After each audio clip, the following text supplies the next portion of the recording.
This 1976 half-dollar looks ordinary, but it could make you rich. Here's the untold story, hidden value and shocking truth behind this American coin that millions overlook every day.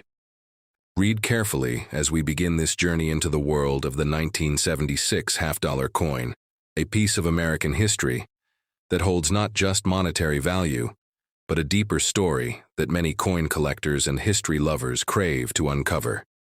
The bicentennial half-dollar minted in 1975 and 1976 stands out from all other issues, not just because of its unique reverse design, but because it commemorates 200 years of American independence, a historic moment captured in the form of a coin.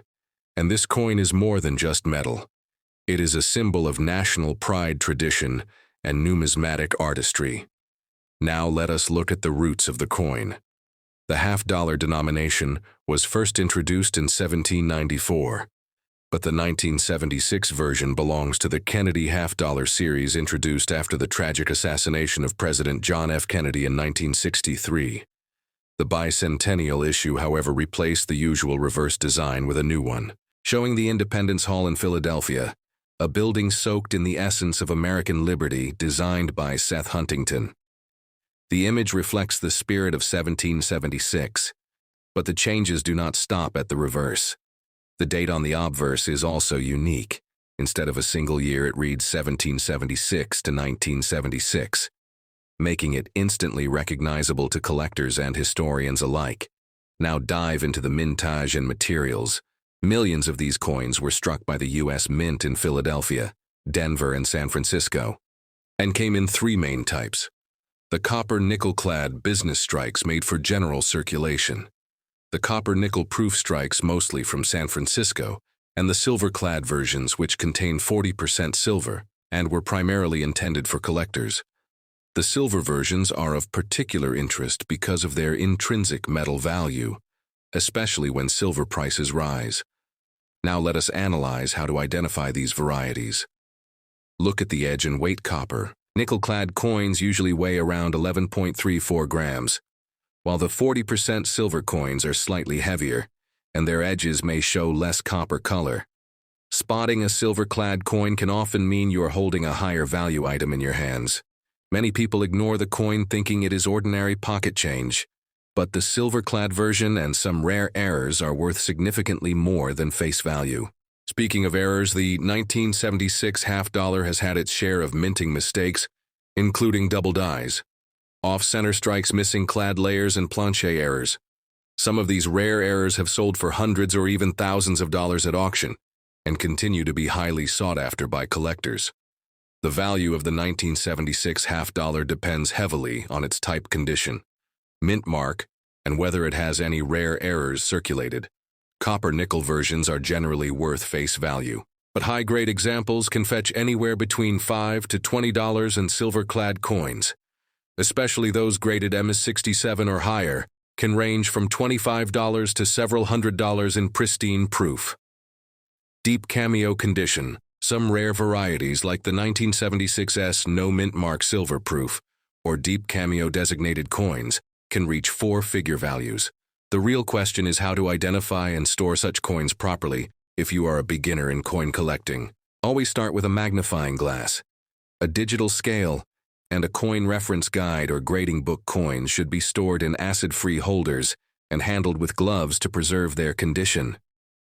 Environmental exposure. Even slight touching can lead to tone changes, scratches, and loss of value over time. Let us also look at how the public received the 1976 half-dollar during its release. Americans were deeply involved in the spirit of the bicentennial with celebrations, parades, and renewed patriotic pride. The Mint decided to produce special bicentennial designs, not just for the half-dollar but also for the quarter and the dollar. The unique trio of coins with special designs created an excitement among the public, and many hoarded these coins as souvenirs. Some were placed in government-issued mint sets or proof sets, while others were circulated across the country. What makes the 1976 half-dollar coin truly interesting is its cultural significance. Unlike modern issues that come and go, the bicentennial half-dollar is a time capsule. It reminds us of the historical unity and pride that the United States felt during the celebration of its 200th birthday. Now explore some auction records and surprising facts. A 1976 S silver proof, graded by PCGs as PR's 70D cam, once sold for over $2,000 because of its flawless mirror-like surface and perfect strike. Similarly, some off-center or misprinted versions of the coin fetched high bids from collectors. Worldwide auction houses like Heritage Auctions and Stack's Bowers have seen growing demand for premium examples of the coin, reflecting the continued interest in bicentennial issues. What most people do not realize is that coins like the 1976 half-dollar are not just numismatic treasures. They are economic and emotional connections to the past. Holding a coin minted during a major milestone in American history allows people to connect physically to the events that shaped their nation. The coin becomes a storytelling device, an educational tool, and a collector item all at once.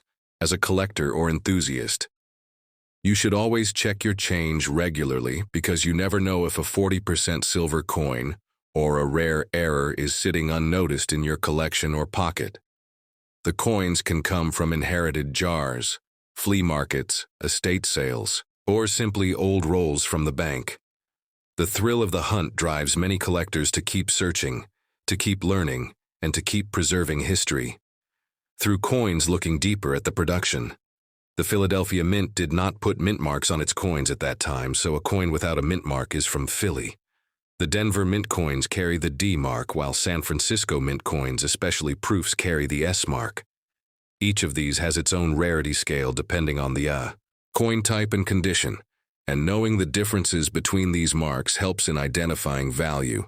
And type some coin rolls sold directly by the U.S. Mint during 1975 and 1976 included special bicentennial coins that were never intended for general circulation. These uncirculated and proof rolls remain highly collectible today, especially when still in their original government packaging.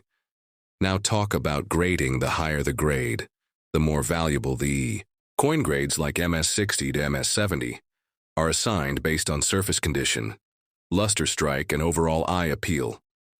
Coins that are uncirculated and still show their original shine can command high prices, especially when slabbed and certified by professional grading services such as PCGs or NGC. Coin collectors often chase coins in high mint state grades or deep cameo proof grades, because these are the examples that represent the best of the minting process and are the most prized in serious collections. You can still find raw examples in old coin collections, so it pays to know what to look for when identifying a valuable 1976 half-dollar. Do not overlook the edge pattern, the weight, the feel of the coin, or small irregularities, as these clues could lead you to discover an error or variety worth a small fortune. Collecting coins is not just about investment, it is about passion, heritage, and preserving history with every coin.